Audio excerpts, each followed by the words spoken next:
ಧನ್ಯನಾದೆ ಗುರುದೇವ, ಧನ್ಯನಾದೆ. ತಮ್ಮ ಕೃಪಾದೃಷ್ಟಿ ನನ್ನ ಮೇಲೆ ಬಿದ್ದ ಮೇಲೆ ಸಕಲ ಸನ್ಮಂಗಳಗಳು ದೊರೆತಂತೆಯೇ. ಅಂದರೆ ಯಾವುದೋ ಅಪೇಕ್ಷೆಯನ್ನು ಮನಸ್ಸಿನಲ್ಲಿರಿಸಿಕೊಂಡು ಇಲ್ಲಿಗೆ ಆಗಮಿಸಿರುವ ಹಾಗಿದೆ. ಹೌದೇ ಮಹಾರಾಜ? ತ್ರಿಕಾಲ ಜ್ಞಾನಿಗಳಾದ ತಮಗೆ ತಿಳಿಯದಿರುವುದೇನಿದೆ ಮಹರ್ಷಿ?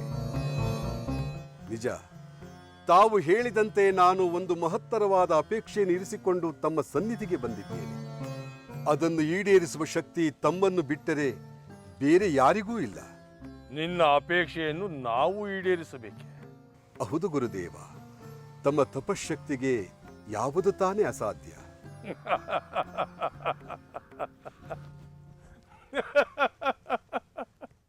ವಿಚಿತ್ರವಾಗಿದೆ ಮಹಾರಾಜ ನಿನ್ನ ಅಪೇಕ್ಷೆ.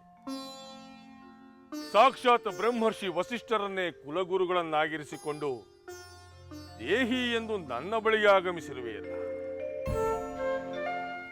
ಕ್ಷಮಿಸಿ ಮುನೀಂದ್ರ, ನಾನು ವಸಿಷ್ಠರ ಬಳಿಯಲ್ಲೇ ಮೊದಲು ನನ್ನ ಅಪೇಕ್ಷೆಯನ್ನು ವ್ಯಕ್ತಪಡಿಸಿದೆ. ಆದರೆ ಅವರು ಸಾಧ್ಯವಿಲ್ಲವೆಂದು ನಿರ್ದಾಕ್ಷಿಣ್ಯವಾಗಿ ನಿರಾಕರಿಸಿ ಬಿಟ್ಟರು. ಚೆನ್ನಾಗಿದೆ, ಚೆನ್ನಾಗಿದೆ ಮಹಾರಾಜ. ಸಮೃದ್ಧವಾಗಿ ಆಹಾರವನ್ನು ನೀಡಿ ಸಾಕಿದ ಹಸು ಹಾಲು ಕೊಡುವ ಬದಲು ಒದೆಯುತ್ತಿರುವ ಹಾಗಿದೆ.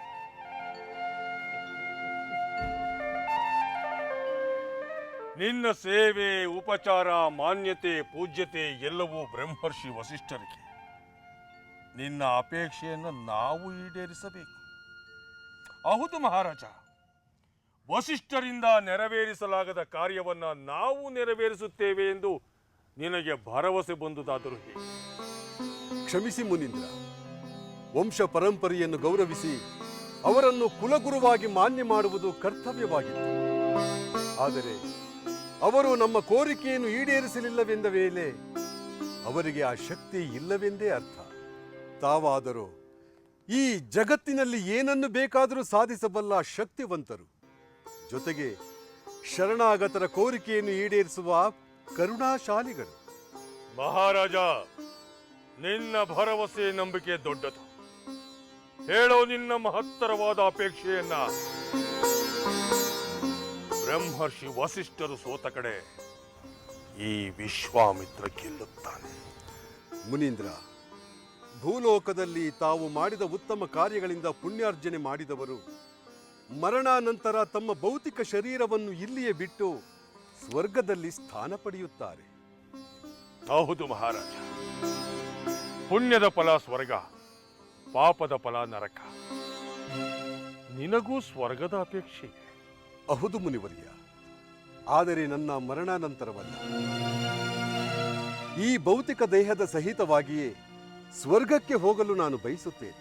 ಅಂದರೆ ಸಶರೀರನಾಗಿ ಸ್ವರ್ಗವನ್ನು ಪ್ರವೇಶ ಮಾಡುವ ಅಪೇಕ್ಷೆ?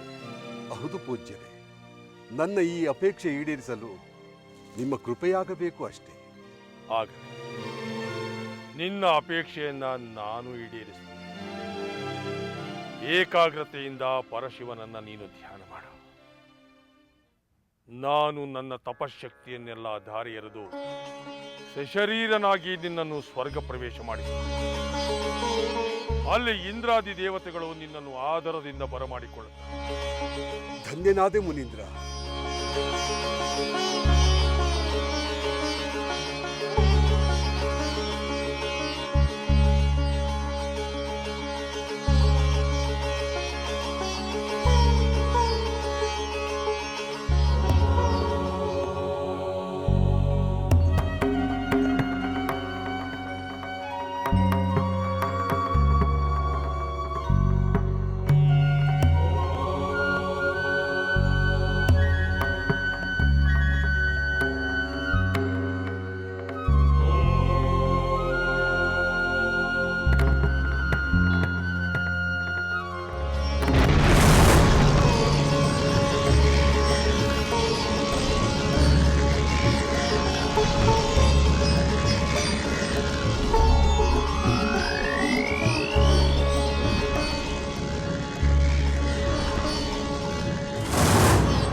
ಅಲ್ಲೇ ನಿಲ್ಲು. ಎಷ್ಟು ಧೈರ್ಯ ನಿನಗೆ? ಭೂಲೋಕದಲ್ಲಿ ಮಾತೃಗರ್ಭದಲ್ಲಿ ನವಮಾಸಗಳನ್ನು ಕಳೆದು ಬೆಳೆದು ಕಲುಷಿತವಾದ ಈ ನರ ಶರೀರದಿಂದ ಇಲ್ಲಿಯವರೆಗೂ ಬಂದಿರುವುದೇ ಮಹಾಪರಾಧ. ಇಲ್ಲವೋ ದೇವೇಂದ್ರ, ನನ್ನನ್ನು ಯಾರೆಂದು ತಿಳಿದಿರುವೆ? ನಾನು ಸೂರ್ಯಕುಲ ಸಂಜಾತ ಅಯೋಧ್ಯಾಧೀಶ ತ್ರಿಶಂಕು ಮಹಾರಾಜ. ಇಲ್ಲವೋ ದೇವೇಂದ್ರ, ನನ್ನನ್ನು ಯಾರೆಂದು ತಿಳಿದಿರುವೆ? ನಾನು ಸೂರ್ಯಕುಲ ಸಂಜಾತ ಅಯೋಧ್ಯಾಧೀಶ ತ್ರಿಶಂಕು ಮಹಾರಾಜ. ಮಹಾರಾಜ, ನೀನ್ ಯಾರೆಂದು ನನಗೆ ಚೆನ್ನಾಗಿ ಗೊತ್ತು. ನಿನ್ನ ಕುಲಗೋತ್ರಗಳ ಬಗ್ಗೆ ದೇವತೆಗಳಿಗೆ ಅಪಾರವಾದ ಗೌರವವಿದೆ. ಆದರೆ ನಿನ್ನ ಈ ಕ್ರಮ ಸರಿಯಾದುದ್ದಲ್ಲ. ಭೂಲೋಕದಲ್ಲಿ ನೀನು ಮಾಡಿದ ಪುಣ್ಯ ಕಾರ್ಯಗಳಿಂದ ಯಜ್ಞ ಯಾಗಾದಿಗಳಿಂದ ನಿನಗೆ ಸ್ವರ್ಗವಾಸ ಖಂಡಿತ ದೊರೆಯುತ್ತದೆ. ಆದರೆ ಅಲ್ಲಿಯವರೆಗೂ ನೀನು ಕಾಯಬೇಕು. ನಿನ್ನ ಆಯಸ್ಸು ಮುಗಿದು ಭೌತ ದೇಹವನ್ನು ತೊರೆದು ದಿವ್ಯ ದೇಹವನ್ನು ಧರಿಸಿ ಬಂದಾಗ ಮಾತ್ರ ನಿನಗೆ ಸ್ವರ್ಗ ಪ್ರವೇಶ. ದೇವೇಂದ್ರ, ಅದೆಲ್ಲ ಭೂಲೋಕದಲ್ಲಿ ಎಲ್ಲರಿಗೂ ಅನ್ವಯಿಸುವ ಕ್ರಮ. ಆ ಎಲ್ಲರಂತೆ ನಾನಲ್ಲ. ಈ ದೇಹದ ಮೇಲೆ ನನಗೆ ಬಹಳ ಅಭಿಮಾನವಿದೆ ದೇವೇಂದ್ರ. ಆದ್ದರಿಂದ ನಾನು ನನ್ನ ದೇಹದಿಂದ ಈ ಸ್ವರ್ಗವನ್ನು ಪ್ರವೇಶಿಸಲು ಬಯಸುತ್ತೇನೆ. ಸಾಧ್ಯವಿಲ್ಲ ಮಹಾರಾಜ, ಎಂದಿಗೂ ಸಾಧ್ಯವಿಲ್ಲ. ಸ್ವರ್ಗದ ನೀತಿ ನಿಯಮಗಳನ್ನು ಮೀರುವಂತಿಲ್ಲ. 1000 ಯಾಗ ಮಾಡಿದ ಪುಣ್ಯಾತ್ಮನೇ ಆದರೂ ಸಶರೀರನಾಗಿ ಸ್ವರ್ಗ ಪ್ರವೇಶ ಮಾಡುವಂತಿಲ್ಲ. ಸುಳ್ಳು ಹೇಳಬೇಡ ದೇವೇಂದ್ರ. ತಮ್ಮ ತಪೋಬಲದಿಂದ ಮುನಿಗಳು, ಶೌರ್ಯ ಪ್ರತಾಪಗಳಿಂದ ಮಹಾವೀರರು ಸ್ವರ್ಗಕ್ಕೆ ಭೇಟಿ ಕೊಡಲು ನನಗೆ ಗೊತ್ತಿಲ್ಲವೆಂದುಕೊಂಡಿರುವೆಯಾ? ಮಹಾರಾಜ, ಅಪೂರ್ವ ಶಕ್ತಿವಂತರಾದ ಮಹಾಮಹಿಮಾನ್ವಿತರಾದ ಅವರೊಂದಿಗೆ ನಿನ್ನನ್ನು ಹೋಲಿಸಿಕೊಳ್ಳಬೇಡ. ದೇವೇಂದ್ರ, ಅಯೋಧ್ಯಾಧಿಪತಿಯಾದ ಈ ತ್ರಿಶಂಕು ಮಹಾರಾಜನನ್ನು ಸಾಮಾನ್ಯನೆಂದುಕೊಂಡಿರುವೆಯಾ? ನಾನು ಸಾಮಾನ್ಯನಾಗಿದ್ದರೆ ಸ್ವರ್ಗದ ಬಾಗಿಲವರೆಗೂ ಬರಲು ಸಾಧ್ಯವಾಗುತ್ತಿದ್ದೆ. ತಮ್ಮ ತಪೋಬಲದಿಂದ ಇಲ್ಲಿಯವರೆಗೂ ಕಳುಹಿಸಿಕೊಟ್ಟ ವಿಶ್ವಾಮಿತ್ರ ಮಹಾಮುನಿಗಳು ಸಾಮಾನ್ಯರೇ? ತ್ರಿಲೋಕಗಳನ್ನು ನಡುಗಿಸಬಲ್ಲ ಪ್ರಚಂಡ ತಪಸ್ವಿಗಳನ್ನು ಅಪಮಾನಿಸುವ ಉದ್ದಟತನ ತೋರಬೇಡ. ನಾನು ಒಳಗೆ ಬಂದೇ ಬರುತ್ತೇನೆ. ಸಾಧ್ಯವಿಲ್ಲ.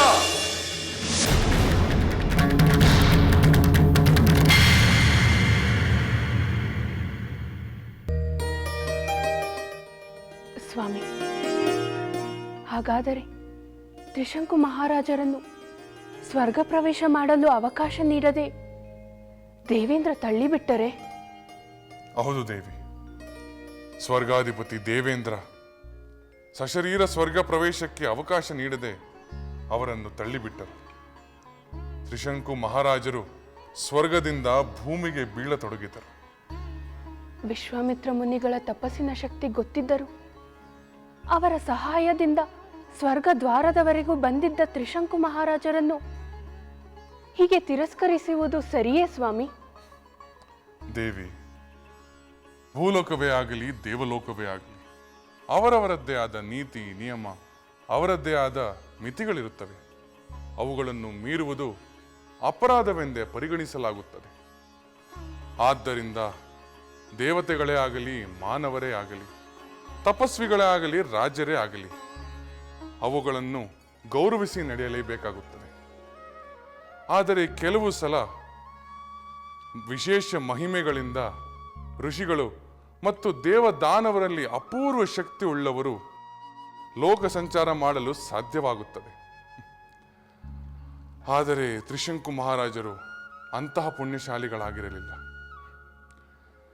ವಿಶ್ವಾಮಿತ್ರ ಮುನಿಗಳ ತಪೋಬಲ ಅವರನ್ನು ಸ್ವರ್ಗದ ಬಾಗಿಲವರೆಗೂ ಕರೆದೊಯ್ಯಲು ಸಾಧ್ಯವಾಯಿತೇ ಹೊರಟು ಅವರನ್ನು ಒಳಗೆ ಕರೆದೊಯ್ಯಲು ಸಾಧ್ಯವಾಗಲಿಲ್ಲ. ತಮ್ಮ ತಪಸ್ಸನ್ನೇ ದಾರೆ ಎರೆದು ಅಂತ ಮಹಾ ಸಾಹಸ ಮಾಡಿದ ವಿಶ್ವಾಮಿತ್ರರಿಗೆ ಎಷ್ಟು ಕೋಪ ಬಂದಿರಬಹುದು? ಹೌದು ದೇವಿ. ಸ್ವರ್ಗದಿಂದ ಭೂಮಿಗೆ ಬೀಳುತ್ತಿರುವ ತ್ರಿಶಂಕು ಮಹಾರಾಜರನ್ನು ಕಂಡು ವಿಶ್ವಾಮಿತ್ರ ಮುನಿಗಳು ಆಕ್ರೋಶಗೊಂಡರು.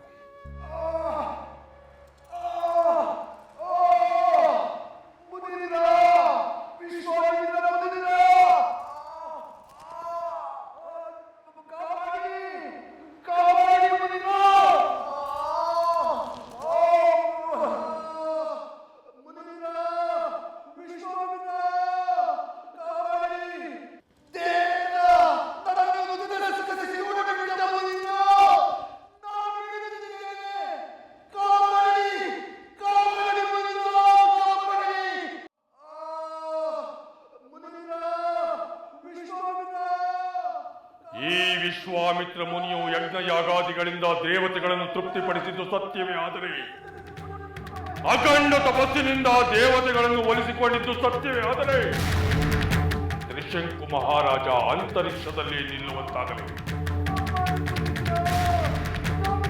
ನಿಲ್ಲು ತ್ರಿಶಂಕು!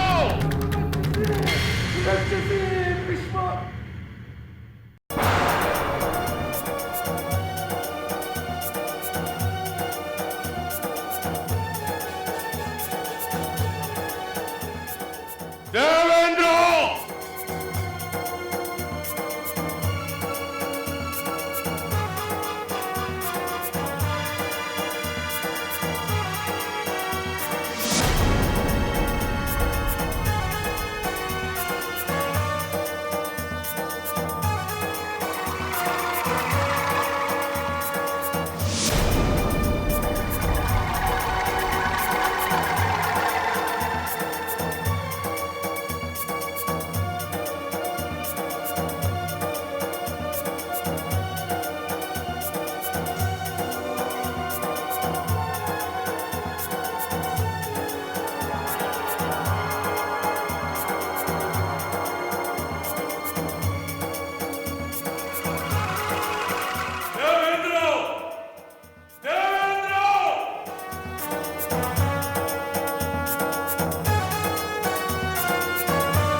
ಪ್ರಭು ಬಂದಿರಾ?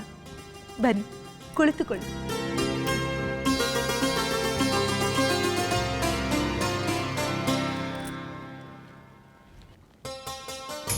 ಪೂರ್ಣಚಂದ್ರನಂತಿರುವ ಈ ಸುಂದರ ಮುಖಾರವಿಂದವನ್ನು ಯಾವ ಕ್ಷಣದಲ್ಲಿ ನೋಡುತ್ತೇನೋ ಎಂದು ನನ್ನ ಜೀವ ಕ್ಷಣ ಕ್ಷಣವೂ ಹಂಬಲಿಸುತ್ತಿತ್ತು. ಪ್ರಭು, ನವ ತರುಣನಂತೆ ನಸು ನಾಚಿಕೆಯೂ ಇಲ್ಲದ ಈ ನಿಮ್ಮ ಶೃಂಗಾರದ ನುಡಿಗಳನ್ನು ಯಾರಾದರೂ ಕೇಳಿಸಿಕೊಂಡು ನಕ್ಕಾರು. ಸುಮ್ಮನಿರಿ. ಅಂದರೆ ನನಗೆ ವೃದ್ಧಾಪ್ಯವಾಗಿದೆ ಎಂದು ಪರೋಕ್ಷವಾಗಿ ಹೇಳುತ್ತಿರುವೆಯಾ? ಅದು ನಿಜವಲ್ಲವೇ? ಇರಬಹುದು. ಕಾಲನ ಕರಾಳ ನಿಯಮದಿಂದ ವೃದ್ಧಾಪ್ಯ ಕಾಣಿಸಿಕೊಂಡಿರಬಹುದು. ಆದರೆ ಈ ನನ್ನ ಮನಸ್ಸು ನವತಾರುಣ್ಯ, ನವೋಲ್ಲಾಸ, ಚೈತನ್ಯದಿಂದ ತುಂಬಿ ತುಳುಕುತ್ತಿದೆ. ಹೌದು ದೇವಿ, ನವ ಯೌವನದಿಂದ ಕಂಗೊಳಿಸುತ್ತಿರುವ ನಿನ್ನೆದುರು ನಾನು ನಿಂತಾಗ ನನ್ನ ವಯಸ್ಸು ಮರೆತು ಹೋಗುತ್ತದೆ. ಶೃಂಗಾರ ಸಾಮ್ರಾಜ್ಯ ಕೈಬೀಸಿ ಕರೆಯುತ್ತದೆ. ಪುತ್ರರ ವಿವಾಹವಾಗಿ ಸೊಸೆಯರು ಮನೆಗೆ ಬಂದ ಮೇಲೂ ಇಷ್ಟೊಂದು ವ್ಯಾಮೋಹವೇ?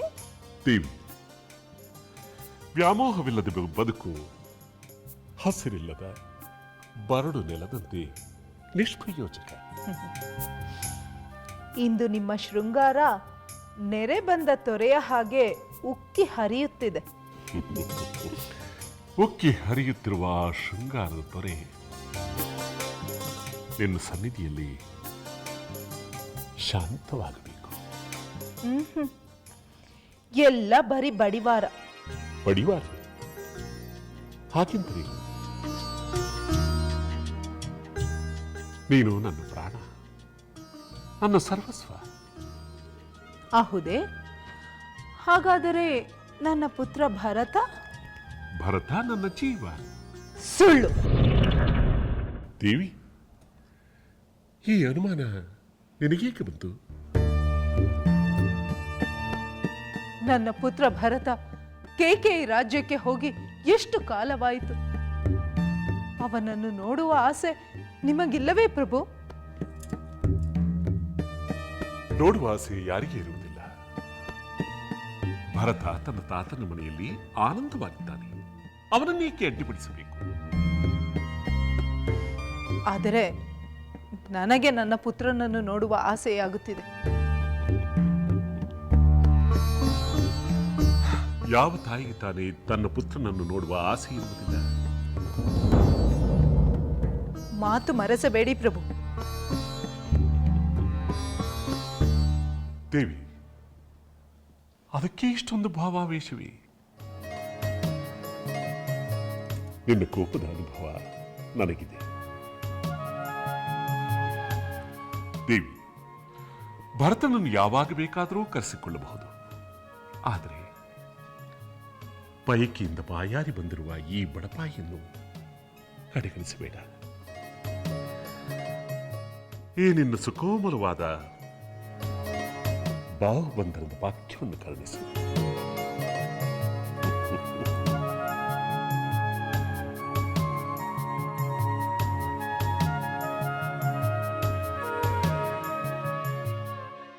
ದಯಮಾಡಿ ಸ್ವರ್ಗದ ಆತಿಥ್ಯವನ್ನು ಸ್ವೀಕರಿಸಿ. ನಿನ್ನ ಆತಿಥ್ಯವನ್ನು ಸ್ವೀಕರಿಸಲು ನಾವಿಲ್ಲಿಗೆ ಆಗಮಿಸಿಲ್ಲ. ನಿನ್ನ ಉದ್ದಟತನಕ್ಕೆ ತಕ್ಕ ಶಾಸ್ತಿಯನ್ನು ಮಾಡಲು ಆಗಮಿಸಿದ್ದೇವೆ. ನಿಜಕ್ಕೂ ಮಹಾರಾಜನಿಗೆ ಪ್ರತಿ ಸ್ವರ್ಗವನ್ನು ಸೃಷ್ಟಿಸುತ್ತೇನೆ. ಆ ನನ್ನ ಸ್ವರ್ಗದ ಮುಂದೆ ಈ ನಿನ್ನ ಸ್ವರ್ಗ ತೃಣಕ್ಕೆ ಸಮಾನವಾಗುವಂತೆ ಮಾಡುತ್ತೇನೆ ದೇವೇಂದ್ರ.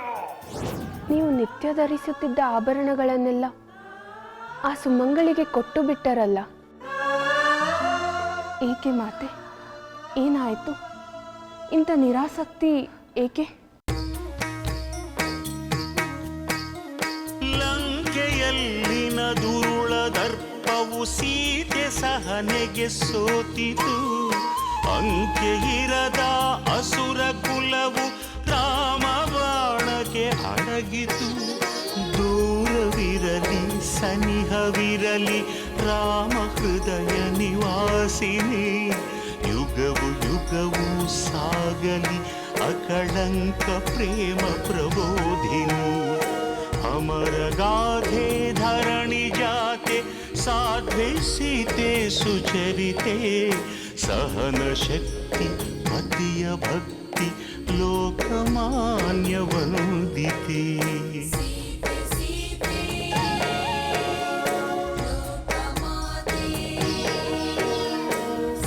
ರಾಮ ಹೃದಯ ನಿವಾಸಿನಿ